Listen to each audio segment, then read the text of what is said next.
I'm minding my own business, and the cat jumps on the bed. Dude, it's time to get up. You have to do a show with Dewey. I mean, he didn't say that. He said that meow, meow, meow, meow, meow. Basically meant feed me so you can then go do a show with Dewey. Good morning. Good morning, Mr. Freeman. Good morning. And our cats must have been vibing together, because that's exactly what happened this morning with me and my cat at about 4 a.m. He's like, I know you want to sleep, Pops, but you got a show to do. You got to feed me. And then I got to get back to sleep.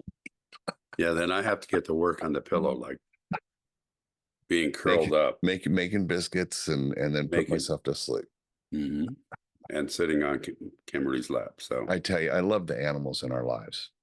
I don't know what I'd do without my animals. And by the way, on a really sweet note, it was finally warm enough here yesterday to be able to go ride. So I put on. Oh, nice.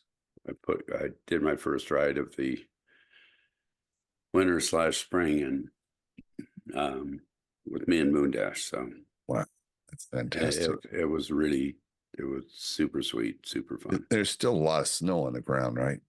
Yeah, about 2 feet, 1.5 feet, where it's not melted. There's a lot of places where it's melted, and where I rode is a lot lower elevation, so that's all melted out. You know, it makes me think about as we were talking about being elders, but being vibrant, and having very active lives where we are not parked in an assisted living. Thank God. We haven't been warehoused by our families. We haven't been institutionalized by the state. We have this vibrancy, and I'm reminded of a story you told on air early on. I think your knee, you had hurt your knee and you were in seeing the ortho, and and he said something about, how old are you? And you responded much like I do, I think 28 or 38. And which is how we feel, right? That's how we present as 38-year-olds. And the doctor said, no, how old's your knee? That's right. Actually, that's true. Says your knee's it was a true story. Your knee's about 150. That's when I got a knee replacement on my left knee. So now my left knee is great. So, oh my gosh. Well, it's since we launched the website, and I've been doing a lot of work on getting our YouTube channel going, and got the book up, and thinking about what's the next thing to write, and it just got me thinking about how we present ourselves, kind of in our. Well, let me put it this way: I do not act my age. thank God. I know a lot of 40-somethings who come off like 60-year-olds. You mean your Kimberly doesn't say act your age? No. God damn it, act your age, Mark. Yeah, no. Please. To that, she would say, that's a hard no. Please just keep doing what you're doing. Yeah. But, sorry, I interrupted you. I just had that vision of. Well, I'm thinking of people in my life who act. They're not act. They just present. I'm not going to say act. They present as way older than they are. They feel like, when you see them, to just like feel like life so much, and they're old, like life's beat them up, and I will tell people, I jokingly say, this is what 70 looks like, and they're like, can't believe that. And I think that's because I'm convinced that's all state of mind.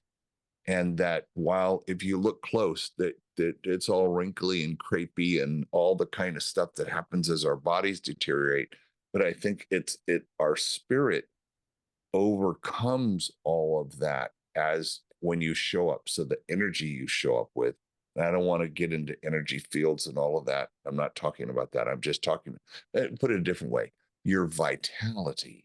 Yes.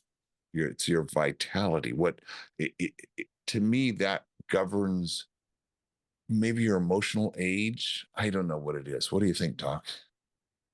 Well, yes, I think that governs our emotional age. And one of the pieces, there's two mantras I have.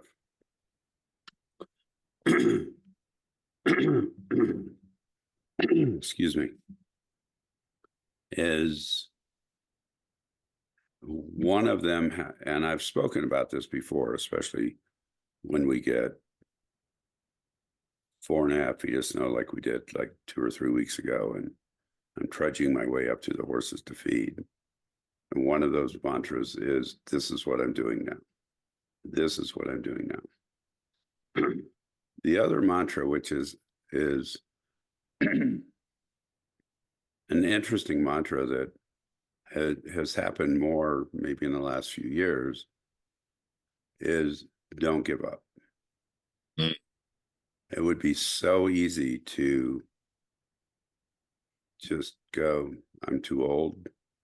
I shouldn't, I'm 73. I shouldn't be working, or I'm 73, or I shouldn't be digging through 4 feet plus of snow. I'm 73, or all of the shouldn'ts.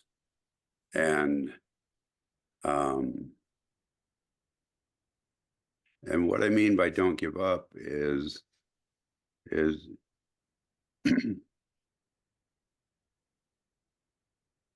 has to do more with not collapsing versus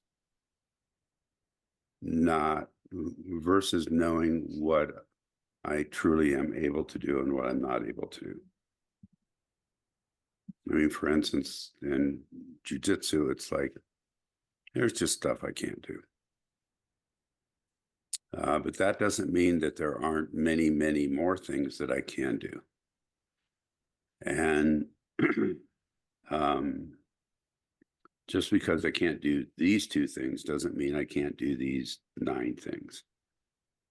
So that piece of not giving up has to do, there is a level of reality in there. No, it's like, yeah, I can't do X, Y, and Z.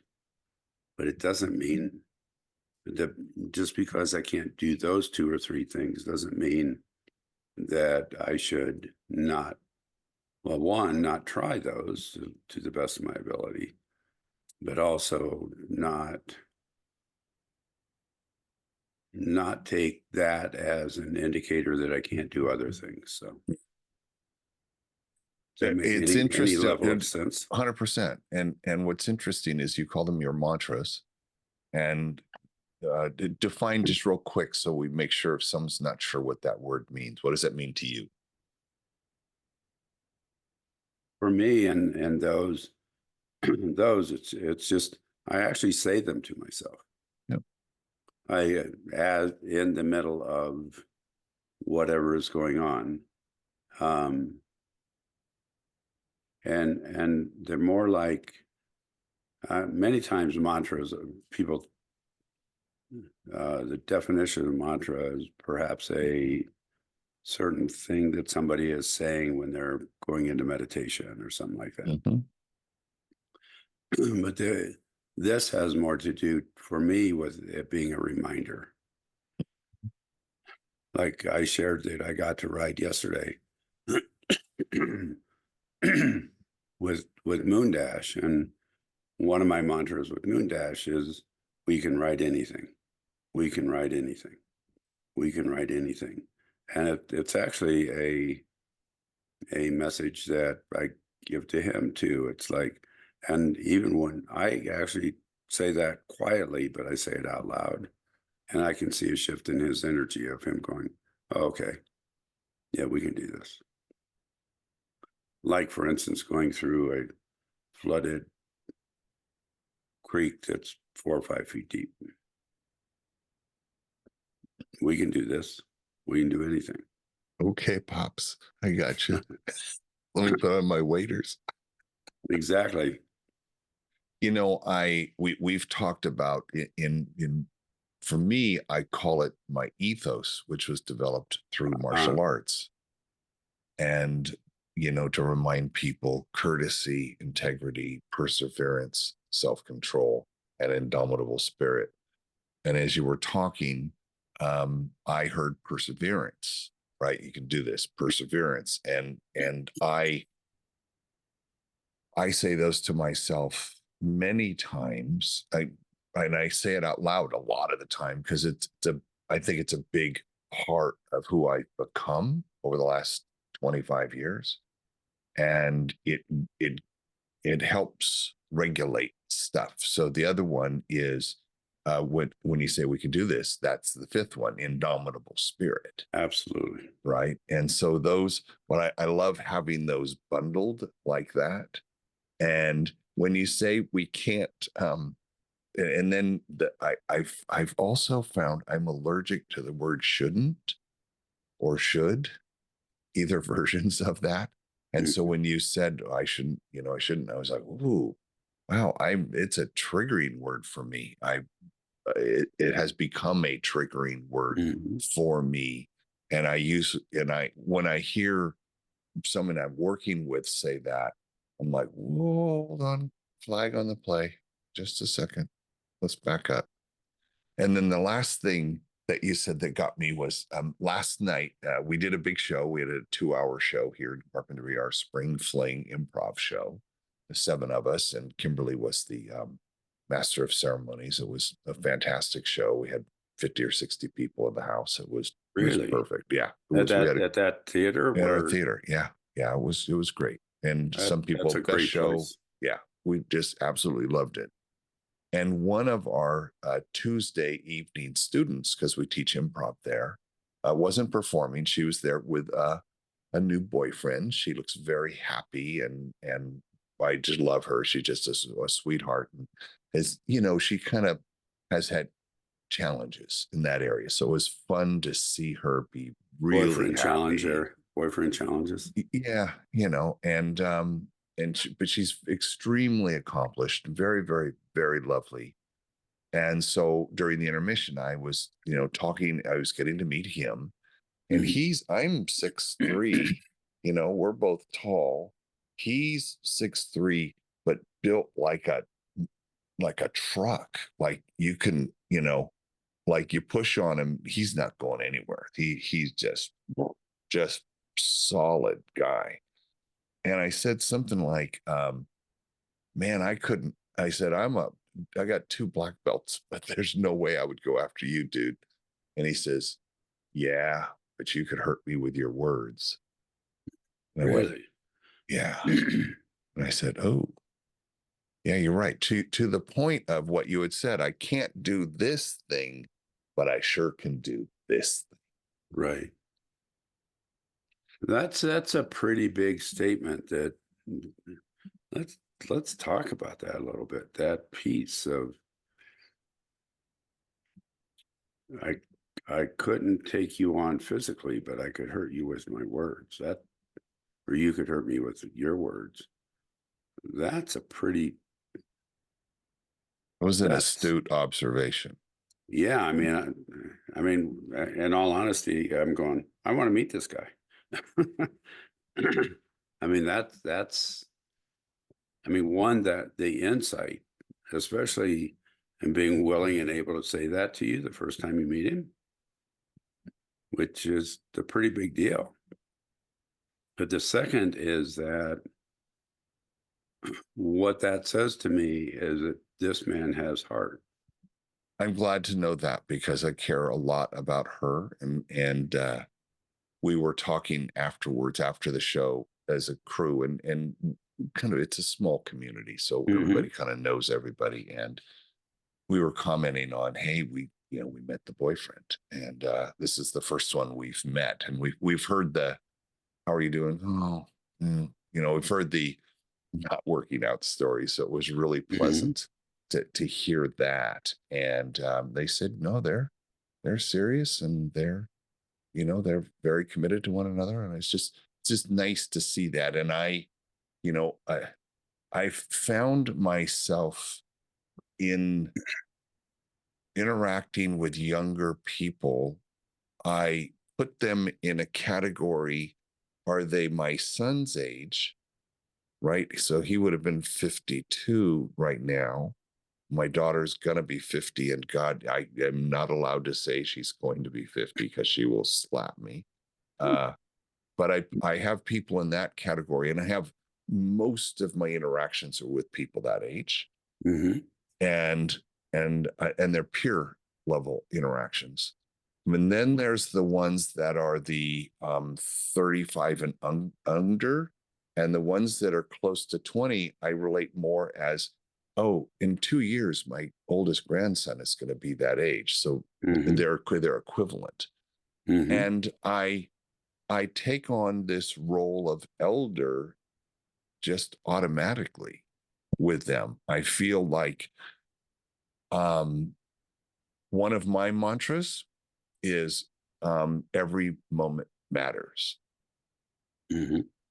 And so when I have a second to pull someone aside, or I talk to them, or I lean in close to say something, I very intentionally planting a seed that I hope they'll remember 20 years later. Mm. Right? It's kind of like this show. The idea of this show is as someone younger than us can listen to it.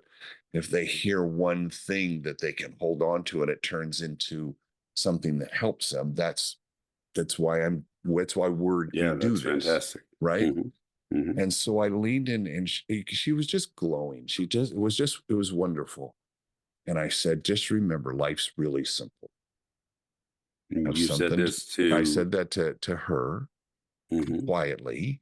And because she was just beaming, I just leaned in, this, I think during intermission or something. I said, just remember, it's life is simple. It's not hard. Because she's got other challenges, and she was telling me, and I should remember, life's easy. To remember, have something to do, someone to love, and something to look forward to. She just looked at me, and I said, yeah, that's kind of it. If you got that, you you win, take the win. And I'm glad you have someone to love. And she had just gotten her drone pilot license. She's a photographer. She was Oh, very wow. excited about. She was more excited about that than anything, honestly. She's so super proud, and I was super proud for her. And I asked her, "Can you bring a drone inside the theater? I'd love to have drone shots of our show." She Wouldn't goes, that be cool? she goes, "I don't want to hurt anybody." I says, "Well, then don't hurt anybody." Well, that's why you got your pilot's license, so you didn't hurt anybody. But it's I find this, as we launch the show and the book, and I'm in more conversations about eldership. I see that we have this lovely opportunity to be elders, not olders, but to be able to share.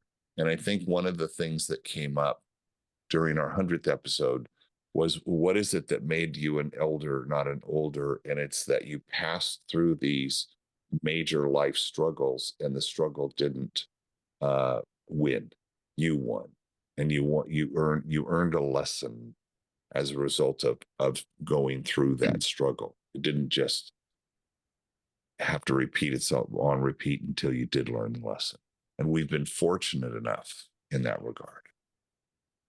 Did you, and I'm asking this actually for two reasons. One, because I'm almost hoping you said this. Did you say learn a lesson or earned a lesson? Said earned. I love that. Would you talk a little bit more deeply about that? Um, Over the last 10 years that we've been running storytelling school, we've, we Kimberly studied all different kinds of story structures. Long form, short form, Mm-hmm. novels, movies, plays, hero's journey, all of those, and came up with her own short form, so we could tell a story in 5 sentences that could be Mm-hmm. poignant and powerful. And what we've learned is that we're always we now look through life as I'm in a story, I'm literally in a story right now, or I'm witnessing a someone else's story happening Right. right now. And so it, it's you can't for us, you can't not see through the lens of story. It just happens, which is kind of awesome. And the in that 5-step method, the third one is struggle. And when you're in a struggle, you're going to get through the story. You will come through the struggle, and Mhm. there will be a shift. There will be a time, there will be something that happened where you made a decision, or a decision was made for you when the struggle ended. And then upon reflection, there is a success because you earned that lesson at the end of it.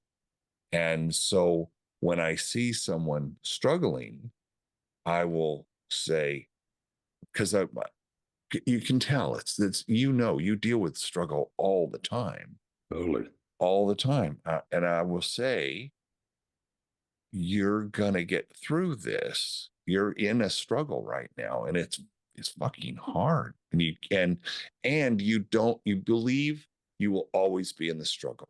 And that's a story you're telling yourself. And my good friend Dewey Freeman says, in a story you tell yourself, the first thing you ask is it true? Mhm. And I will tell you, you're in a struggle. And the fact that you believe you will always be in a struggle is not true. You will come out of the struggle, and something will happen.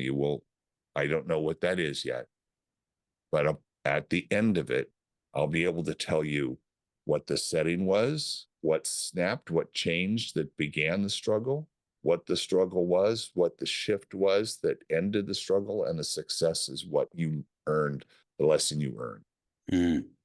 And because that's what we do, we help people examine their lives to find the stories in their lives that can deliver lessons that they can then speak about on the stage, or speak about as coaches, or as whatever you want to use them for. And what's interesting to me is that when you can, and I quote you on this one, don't judge yourself as you're going through the struggle. Don't do that to yourself. This is a struggle. Okay. Like you actually, when you were helping me with the death of my son, you had said something that was really hard to get my head wrapped around, which was embrace the struggle, celebrate that struggle, Mhm. right? Celebrate that thing. And that is really hard when you're in the struggle. But when you trust the person who's telling you that, you can go, okay, is there a universe where I could wrap my brain around this and actually celebrate? That's really very, very, very hard. But just the act of trying to figure out how to not let it kill you, remind yourself of indomitable spirit, then you know that it's not going to last forever. Right. So I love everything you just said. And if I may, I'm going to do a yes and with this. Well, first of all, I, I've had like the thought when we're in a struggle, when we go through a tough time and coming out okay, that we have to put effort into it. I've not put the word earn to that. So if I may, I will borrow from you and put the word earn to that, because Please do. that is such a big deal. And I think that's actually one of the pieces that actually keeps people from growing, that actually keeps people from allowing themselves to ultimately become an elder. Mm. And what I mean by that is that we actually have to earn our lessons. We actually have to earn our growth. Um, We are not entitled to growth. You're entitled to getting older, Well, but you're not we're entitled to getting elder. right. Well, and we're not even entitled to growth. It's not like there's some magic pill to that we can take that gets us through the struggles. And I just wrote a piece, and I've actually been putting together um, sort of some new ideas on directions I'm going professionally, and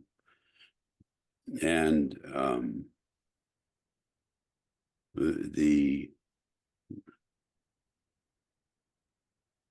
one of the pieces that I've been talking about is that there are no quick fixes. And in the coaching and the therapeutic communities, it's like, oh, I want this quick fix. If I just do this, or I do these three things, you see it on Instagram all the time. If you just do these three things, your life will be. You do these four things, you will lose 20 pounds in 2 weeks. And it's like, no, that's not how it works. It's not how we work. In the same way with some things that are out there in the growth, personal growth, personal healing um, paradigm, I think might be the word I would use, is is that there are all kinds of promises of quick fixes. And what that means is it just we don't when there's a quick fix, it doesn't let us earn what we it doesn't let us earn our growth. It doesn't allow us to earn our lessons.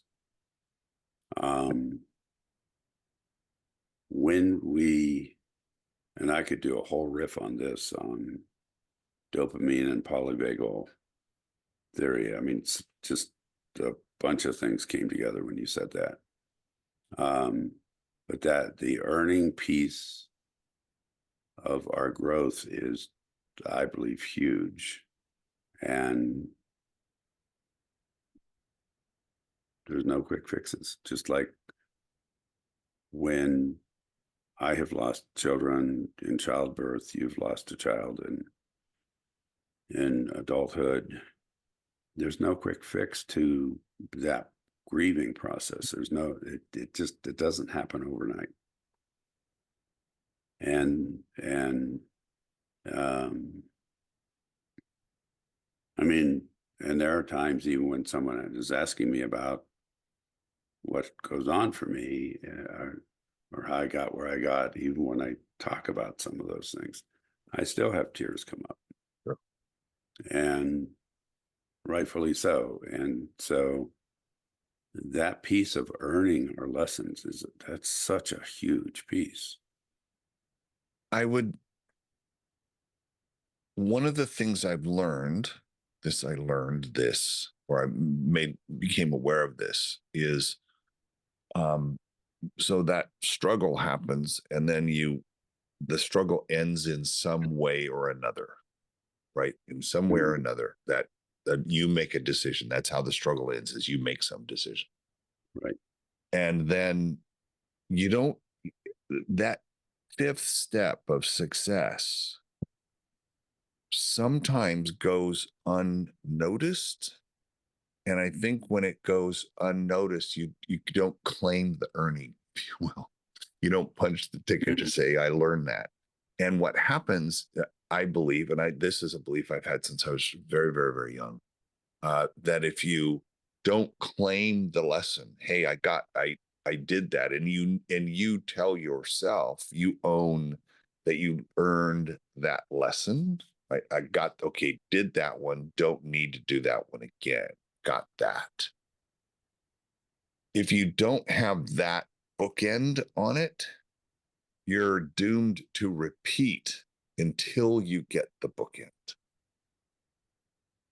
Because if you don't say, well, hey, okay, I'm going to look back on that story. What that story might have been a day long, it might have been a year long, might have been whatever it was long. And I look back and I said, well, what went well during that? Okay, what went well might be how I reacted or how I did whatever. What went wrong? Oh, whatever that thing was that went wrong during that in your story, right? If you're thinking about this story, whether you write it down or ever tell it, but if you on reflection intentionally look at it, and then what went wrong, what went well, what went wrong, and then what needs work. If you don't do, for me, if I don't do that what needs work part on anything I do this all the time. I don't grow. I don't go, okay, ooh, got that. Boom. That's how I think you get through these things and you learn from them. I was told when I was in the a Jesus freak movement when I was 16, 17, 18 in the 60s. Go look it up, kids. It's probably in Wikipedia.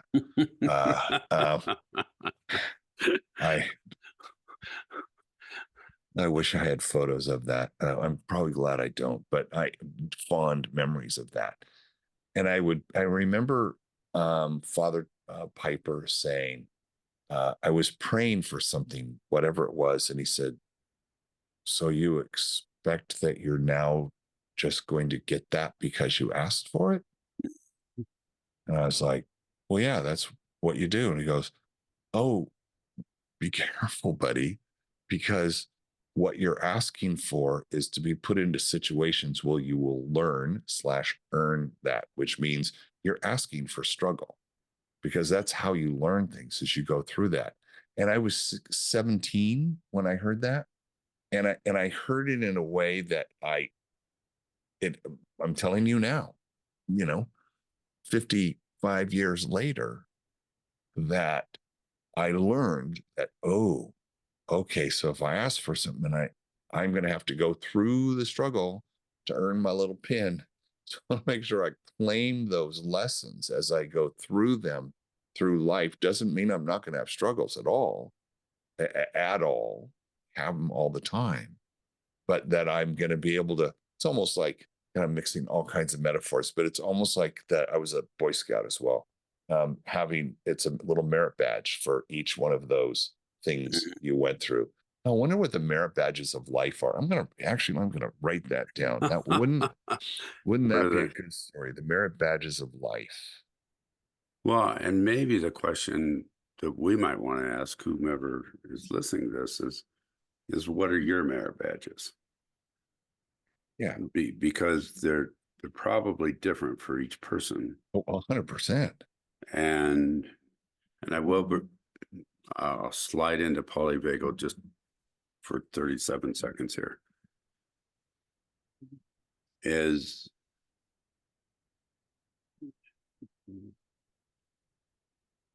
this is very surface, but when we struggle, and we do well in that struggle, there's a chemical that gets released in our body called dopamine. And many people call dopamine the happy chemical or the happy hormone. So that's when we've accomplished something, we go, oh, that's really good. Like your show last night, for instance. Mm-hmm. Like at the end of that, everyone is high. Very much so. Not from smoking weed or not from some drug-induced something, but we're high. On success. And on success. The same way with riding yesterday. It was like when I got done riding, it was like, oh, this is a really good first ride. Or watching Iowa win the women's basketball game. Or that, yes, exactly. So, but in all of the studies in the release of dopamine, the more dopamine is released in the process of getting someplace than in the process of getting where we want to go, of reaching our goal. So what that, and that has been researched, and that is factual. That's not just oh, something that I made up or that somebody else made up. So one of the interesting things about it is that when things are given to us and we don't have to earn them, they don't carry the same meaning Mm. that um, that doesn't carry the same meaning that, like, you work really hard and you get it. And I'm even thinking of like jujitsu, and I've been working with Robert Wunderlich for 13, 14 months now. And um, on my white belt, I have 2 little white stripes. And, Would but mean the world, huh? yeah, it means the world. Not, Yeah. and I was not expecting it. I didn't ask for it. Just at one point, Robert said, "This is where you're at." And it's like, if Robert would give me a brown belt, I would go, "Oh, I wouldn't even wear it." I'm not even close to brown belt, just so everybody knows. Well, Traver But just got his last month, and he said it was 17 years in the making. exactly. And so that means something. If I, you know, if I make one more belt in the next 2 years, if I go up one level, I'm going to be incredibly happy with that, because I will have worked my ass off to get it. And So I've got a question that just hit me. Excuse me for interrupting. no, you didn't interrupt. You're great. The 2 white stripes, when you get a compliment, like here, he's complimenting your process. He's acknowledging your process and complimenting you with with a manifestation of something that you can see and wear. And it's like, oh, I know that. As opposed to, giving a false compliment of a brown belt, which you didn't earn and you felt like you didn't earn it, whether Yeah. he did or not, right? It reminds me of when someone says you did a good job and they're doing it by rote, and you didn't do a good job, or you didn't do your full effort, you really know you didn't do that, hey, I didn't earn that. So it's like, hey, people who brush off, I wonder if people who brush off compliments like that know deep down that they didn't earn. Many times I think that what you just said is accurate. It's like, I didn't really earn this. I didn't, or yeah, I did it, but frankly, I only gave it 73%, which is, to me, is an interesting thing. If there are 2 people and one person gets X, Y, and Z by giving it 70%, and the other person has to give 100% to get the same thing, the person who gave the 100% to get the same thing is actually going to go, yeah, I worked hard for it. Right. Which, again, there are no quick fixes, and many things are simple, but they're not that easy.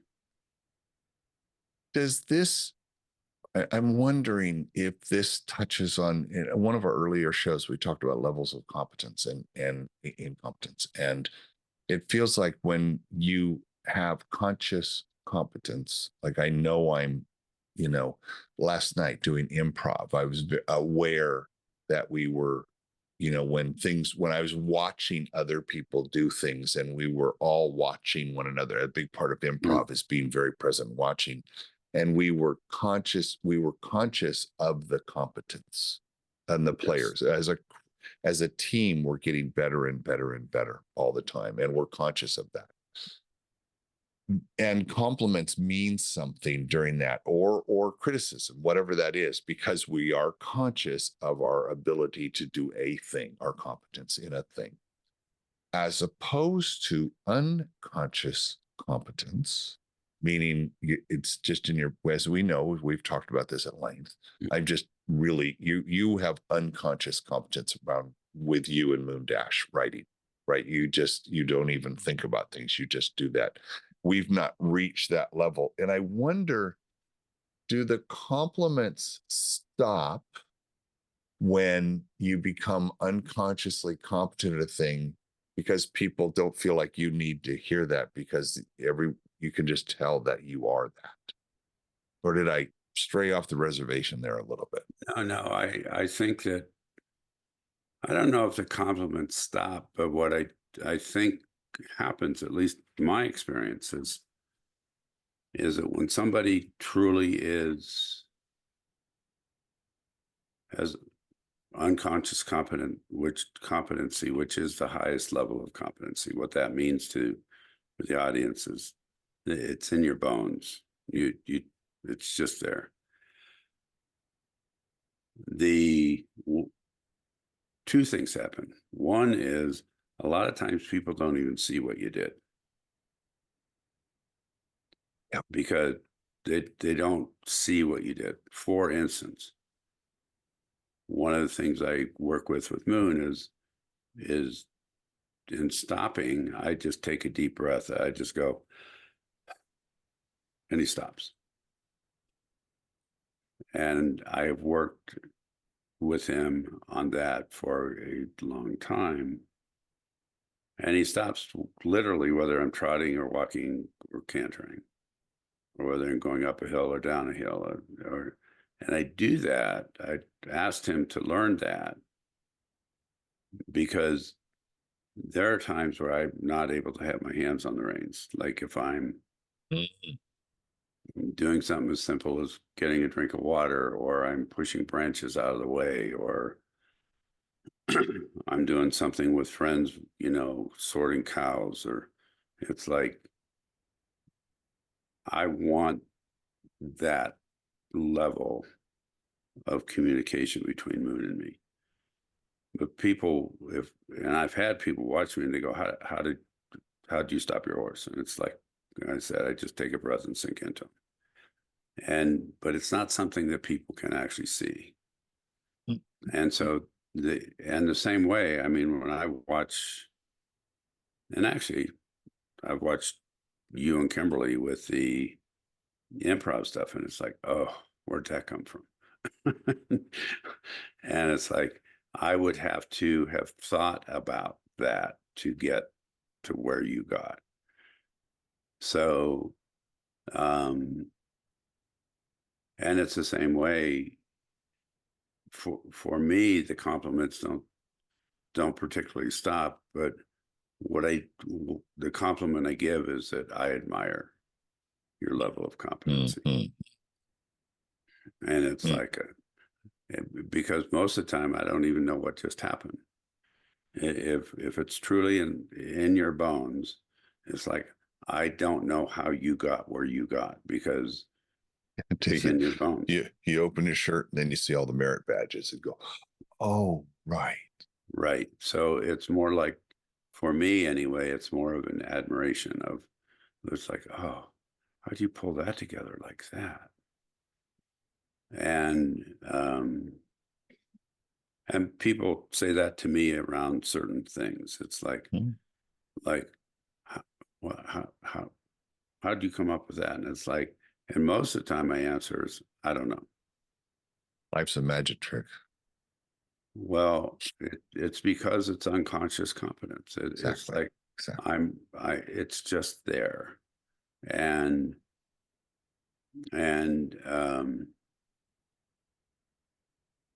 we were working with Kimberly and I work with couples all the time.